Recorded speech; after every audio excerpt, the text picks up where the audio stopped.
বাংলাদেশে নাস্তিকতা নিয়ে অত বেশি টেনশন করি না, কেন জানেন? আমি দৃঢ়ভাবে বিশ্বাস করি এই দেশে নাস্তিকতা জিন্দেগিতে সফল হবে। এই মাটির পরতে পরতে ধর্ম মিশে আছে। এই জাতি যতই বেআমল হোক, বেআমল বুঝেন, ঠিক মতো নামাজও পড়ে না, রোজাও রাখে না, কিন্তু তাদের রক্তের সাথে ধর্মের প্রতি এক টান, এক প্রেম, এক মহব্বত মিশে আছে। আমরা যখন রক্ত দেওয়ার জন্য ডাক দেই, খালি যে হুজুররা আর মাদ্রাসার ছাত্ররা নেমে আসে তা না, আমাদের আপন জনসাধারণ নেমে আসে। শুধু নেমেই আসে না, শহীদানের তালিকা যখন দেখবেন তাহলে হুজুররাই শহীদ হয় না, আমাদের আপন জনসাধারণ, আমাদের এই ভাইগুলো শহীদ হয়, আলহামদুলিল্লাহ। তার মানে কি, ব্যক্তিগত আমলের ত্রুটি থাকতে পারে, কিন্তু ইসলামের জন্য জান দেওয়ার হিম্মত এবং মানসিকতা এই জাতির এখনো আছে।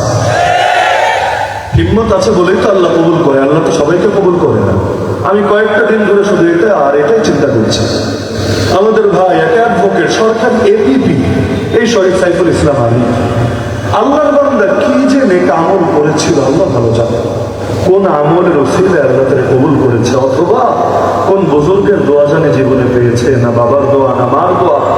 আপনি ভাবতে পারেন একজন সাধারণ মানুষ, যে বড় কোনো পলিটিক্যাল ফিগারও না, যে সেলিব্রিটিও না, যে পাবলিক ফিগারও না, যে পরিচিত মুখও না, এমনকি যে শহীদ হওয়ার আগে আপনার এই দৃষ্টির মাঝে যত হাজার হাজার মানুষ আছেন, আমার ধারণা কেউ নামও শোনেন নাই কোনোদিন, কিন্তু তার জানাজা পড়তে লক্ষ লক্ষ লক্ষ মানুষের ঘর নেমেছে, যার মধ্যে হাজার হাজার আলেম আছে, হাফেজে কোরআন আছে, মুফতি আছে, মুহাদ্দিস আছে, ফকি আছে, শাইখুল হাদিস আছে, আল্লাহর কত ওলি আছে। ভাবতে পারেন, আরে কোটি টাকা দিয়েও তো এত মানুষকে জমা করতে পারবেন না জানাজার ভেতরে।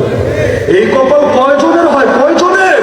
এই সবাই মিলে যখন দিল খুলে দোয়া করেছে আল্লাহর কাছে, আল্লাহুম্মা গফির লি হাইয়িনা ওয়া মাইয়িতিনা ওয়া শাহিদিনা ওয়া গায়িবিনা ওয়া সাগীরিনা ওয়া কাবীরিনা, এই শেষ পর্যন্ত যে লম্বা দোয়াটা করেছে, আল্লাহকে একজনের দোয়া কবুল করবেন না? কাউকে না কাউকে তো আল্লাহ ভালোবাসেন, কারো না কারো দোয়া তো আল্লাহ কবুল করবেন। আরে কারো সিলায় যে আল্লাহ মাফ করবেন, তাকে একদিনও হয়তো জাহান্নামের শাস্তি পেতে হবে না, একদিনের জন্য কবরের কষ্ট করা লাগবে না। এই কপাল কয়জনের জোটে আমিও তো জানি না আমার পরিণতি কি হবে। শুধু জানাজায় গিয়েছে তা না, এই যে গতকাল শুক্রবার গেল, এর আগের দিন বৃহস্পতিবার, বাংলাদেশের কয়েক কোটি মানুষ রাজপথ আন্দোলন করেছে। আপনারা আন্দোলন করেন নাই? গতকাল করেছে। শুধু আন্দোলন একদিন করে তো শেষ না, আপনার ফাহাদের নাম যেমন অমর হয়েছে, সাইফুল ইসলাম আলীর নামটাও তো অমর হয়ে গেছে। হাজার বয়ান দিয়ে কি হবে? এর চাইতে বড় জাগরণ একজন তার রক্ত দিয়ে ঘটিয়েছে। হাজার বয়ানে এই জাগরণ হতো না, মানুষের সামনে এদের মুখোশ উন্মোচিত হতো না, আল্লাহর বান্দা রক্ত দিয়ে পুরো জাতির ভাগ্যের বোন ভরিয়ে দিয়েছে। যেন তো ব্যাপার না, এই কপাল সবার হয় না। শাহাদাত মানে হলো আল্লাহর কাছে জান বিক্রি করে দেওয়া। আল্লাহ তাআলা আপনার এই জান কিনবেন পণ্য হিসাবে, মূল্য দিবেন নগদে নগদে। মূল্যের নাম জান্নাত। ইন্নাল্লাহা আশতারা মিনাল মুমিনিনা আনফুসাহুম ওয়া আমওয়ালাহুম বিআন্না লাহুমুল জান্নাহ। ভাবতে পারেন, এমন এক বাজার, যেই বাজারের ক্রেতা আপনি, যেই বাজারের বিক্রেতা আপনি, ক্রেতা হলেন স্বয়ং আল্লাহ। পণ্যের নাম জান আর মাল, আর মূল্যের নাম হলো জান্নাত। পণ্য দিতে দেরি, মূল্য বুঝিয়ে দিতে দেরি না। রক্তের প্রথম ফোঁটা মাটিতে গড়িয়ে পড়ার আগেই আল্লাহ মাফ করে দিবেন। শুধু মাফই করে দিবেন না, প্রাণটাকে নিয়ে একটা জান্নাতের সবুজ পাখির ভেতর ঢুকিয়ে দিবেন। এরপর বলবেন, ডানা মেলে মেলে উড়তে থাকো, জান্নাতের নাজ নেয়ামত ভোগ করতে থাকো। এমনকি আল্লাহ জিজ্ঞাসা করেন তাদেরকে, বান্দার কি চাও বলো তো? সারাদিন ওরাওরি করে, জান্নাতের ফলফলাদি নেয়ামত ভোগ করতে থাকে। সন্ধ্যাবেলায় আরশের নিচে ঝুলন্ত অনেক দীপাধার আছে, কানাদিলু মুআল্লাকা বিল আরশ। সেই দীপাধারে এসে আশ্রয় নেয়, রহমানের উদ্দেশ্যে সিজদায় লুটিয়ে পড়ে। রহমান জিজ্ঞাসা করেন, বান্দা কি চাইবা বলো তো? বলে, আল্লাহ কি আর চাইবো, যা চেয়েছি তা তো দিয়েছো, যা কোনোদিন কল্পনাও করি নাই তাও তো দিয়ে রেখেছো। আল্লাহ বলবেন, জানিস না আমি চাইলেই খুশি, না চাইলেই নারাজ, চাইতে হবে।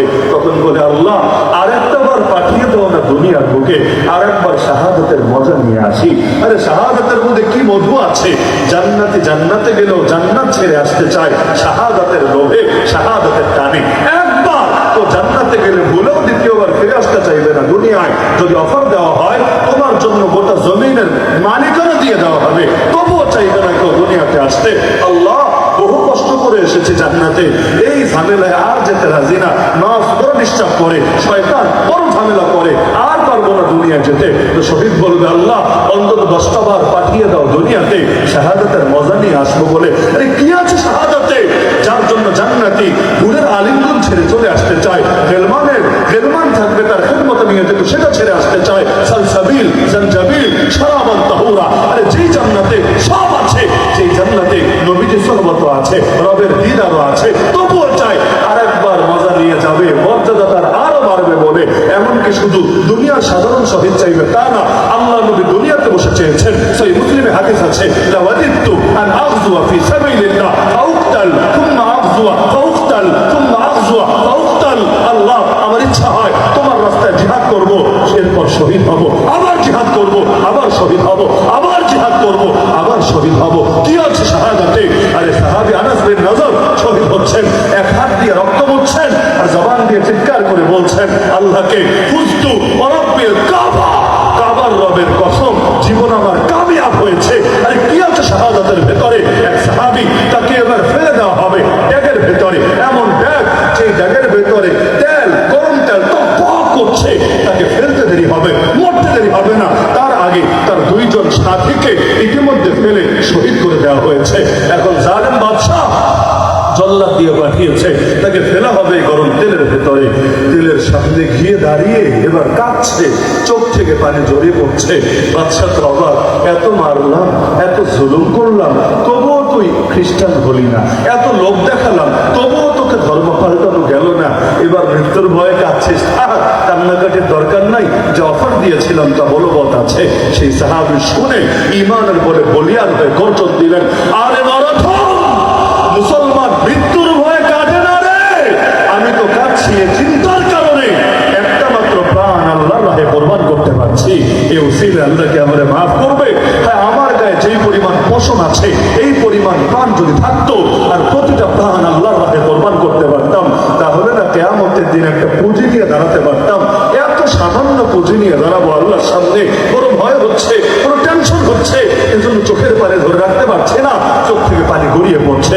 মুবারক রাদিয়াল্লাহু আনহুকে শুলিতে চড়িয়ে শহীদ করবেন, শেষ সময়ও ঠান্ডা মাথায় কবিতা আবৃত্তি করছে, ফালাস্তু উবালি হিনা উকতালু মুসলিমা আলা আইয়ি জামবিন কানা লিল্লাহি মাসরাই ওয়া যালিকা ফি যাতিল ইলাহি ওয়া ইন ইয়াশা ইউবারিক আলা আওসাল শিরবিল মুমাজ্জাই।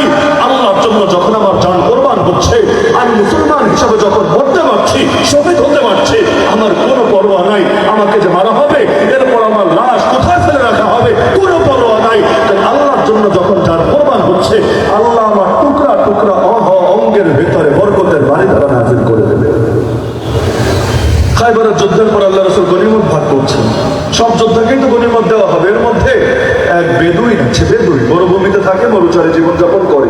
গনিমত ভাগের সময় সে ছিল না, পরে আসলো, নবী বললেন এই যে এটা তোমার ভাগের সম্পদ, যাও নিয়ে যাও। সবাক ইয়া রাসূলুল্লাহ, কি বলেন এগুলো? আলা হাযা ইত্তাবাতুকা, আমি কি মালের জন্য, মালের উপর আপনার অনুসারী হয়েছে, এটা দিয়ে আমি কি করবো? রাসূল বললেন আচ্ছা কি জন্য তুমি এসেছো? বললে ইয়া রাসূলুল্লাহ, আমি তো এসেছি এজন্য, এই যে আমার গলার মাঝে এই জায়গাটা, এখানে জালিমের একটা তীর এসে বিদ্ধ হবে, আমি ছটফট করতে করতে শহীদ হব। কিয়ামতের দিন যখন রব্বুল আলামিনের সামনে দাঁড়াবো, রব্বুল আলামিন তখন এটা দেখে আমাকে মাফ করে দিবেন, আমাকে জান্নাত দিয়ে দিবেন। এই কথা তিনি বললেন। কিছুক্ষণ পর আবার লড়াই শুরু হলো, লড়াইয়ের ময়দানে নেমে গেলেন। আল্লাহর কি কুদরত, যুদ্ধ শেষে সব শহীদের লাশ একসাথে যখন রাখা হলো, দেখা গেল গলার ঠিক যেই জায়গা দেখিয়েছিল ওই জায়গা বরাবরই তীরবিদ্ধ হয়ে শহীদ হওয়ার সৌভাগ্য লাভ করতে পেরেছিল। ইন্না মিন ইবাদিল্লাহ মান লাউ আকসামা আলা আল্লাহি লা আবাররা। আল্লাহর কিছু বান্দা এমন আছে, আল্লাহ নামে কসম করে যখন কোনো কথা বলে, আল্লাহ তাদের কসমের লাজ রক্ষা করে। সুতরাং আমাদের সবাইকে কয়েকটা বিষয়ে এক প্ল্যাটফর্মে আসতে হবে। এক নম্বর হলো আমাদের জীবনের চাইতে মৃত্যুকে বেশি ভালোবাসতে হবে।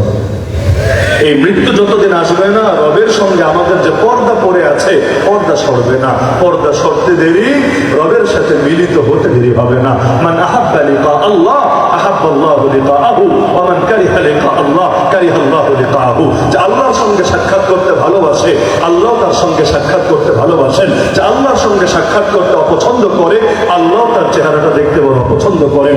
আমরা আল্লাহ তোমার সাথে সাক্ষাৎ করতে পছন্দ করি, তোমার দ্বীনের পথে জান কোরবান করতে পারাকে নিজেদের জন্য গর্বের বিষয় মনে করি। আছেই কি, সবচেয়ে দামি সম্পদ তো আমার কাছে আমার জানটা, সেটাই ওয়াকফ করে দিলাম, সেটাই বিক্রি করে দিলাম তোমার নামে। তুমি যদি ডাক দাও আসতে দেরি করবো না মোটেও, এক মুহূর্তের পরেও। হানজালা রাদিয়াল্লাহু আনহু গোসল ফরজ, এমন সময় মদিনার অলিতে গলিতে আওয়াজ আসছে, ইয়া খাইরাল্লাহিল কাবি ইলা তাওয়াবিল্লাহিল গাবি হাইয়া আলাল জিহাদ। আল্লাহর ঘোড়সওয়াররা কোথায় আছো, জলদি ঘোড়ায় চড়ো আর জান্নাতের দিকে ধাবিত হতে থাকো। এই সংবাদ শোনার পরে, এই আওয়াজ আসার পরে আর কি হানজালা বসে থাকতে পারে? আরে যেখানে সাহাবীদের হালত এমন, খেজুর খাচ্ছিলেন, ওই খেজুর খেতে কয় মিনিটই বা লাগবে, অতটুকু দেরিও করেন নাই। খেজুর ছুঁড়ে ফেলে তরবারি নিয়ে বের হয়ে গিয়েছেন ময়দানে, আর ফিরেন নাই, শহীদ হয়েছেন সেখানে। আরে যেখানে সামনে একজন পড়েছে, বলছে ভাই আমার জলদি সরো, উহুদ পাহাড়ের পেছন থেকে জান্নাতের সুঘ্রাণ পাচ্ছি। যেখানে ছটফট এত বেশি, আরে এখনো বয়স হয় নাই। সেই সাহাবী এসে বলে, ইয়া রাসূলুল্লাহ আমাকে একটু চান্স দেন না আপনার বাহিনীর ভেতরে। রাসূল বলে, আরে তোমার বয়স হয় নাই, তোমাকে কেন নেব, আগে প্রাপ্তবয়স্ক হও, বড় লাগবে না, এমনি নিয়ে যাবো। ইয়া রাসূলুল্লাহ না না, কতদিন বাঁচবো কি বাঁচবো না কে জানে, সুতরাং আমাকে এখনই নিতে হবে। আচ্ছা তুমি বাচ্চা মানুষ, তোমার নিয়ে কি করবো? ইয়া রাসূলুল্লাহ যদিও দেখতে ছোট, কিন্তু শক্তি আল্লাহ আমাদের ভালোই দিয়েছে। ওই যে আমাদের এলাকার ওই ছেলেটাকে নিয়েছেন, ওকে একটু আমার সঙ্গে কুস্তি খেলার সুযোগ দেন না, দেখবেন শক্তিতে ওকে হারিয়ে ফেলেছি। সুতরাং বয়স দিয়ে কি হবে, ময়দানে তো শক্তি লাগবে। এবার আল্লাহ রাসূল বললেন, আচ্ছা তাহলে লড়াই হোক, কুস্তি হোক। এবার দুইজনকে সামনাসামনি দাঁড় করানো হয়েছে। তো কুস্তি করার আগে আগে তো একটু বুকটুক মিলিয়ে নেয়, যে একটু পরে তোমার ধপাস করে ফেলবো, আগে একটু মহব্বত করে নেই। এবার সেই ছোট সাহাবী বড় ছেলেটার কানে গিয়ে বলে, আরে ভাই আল্লাহ নবী তো তোমাকে কবুল করে নিয়েছে, নবী একবার যাকে অ্যাকসেপ্ট করে তাকে রিজেক্ট করে না। তোমার তো জান্নাতে যাওয়ার পথ খুলে গেছে, একটাবার স্যাক্রিফাইস করো না আল্লাহর জন্য।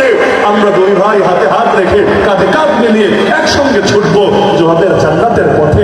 একবার ছোট হও, ইচ্ছাকৃত ভাবে হারো, নবী তোমারে ফিরাবে না, কিন্তু আমাকে অনুমতি দিয়ে দেবে। লড়াই শুরু হলো, বড় সাহাবী ইচ্ছাকৃত ভাবে হেরে গেল।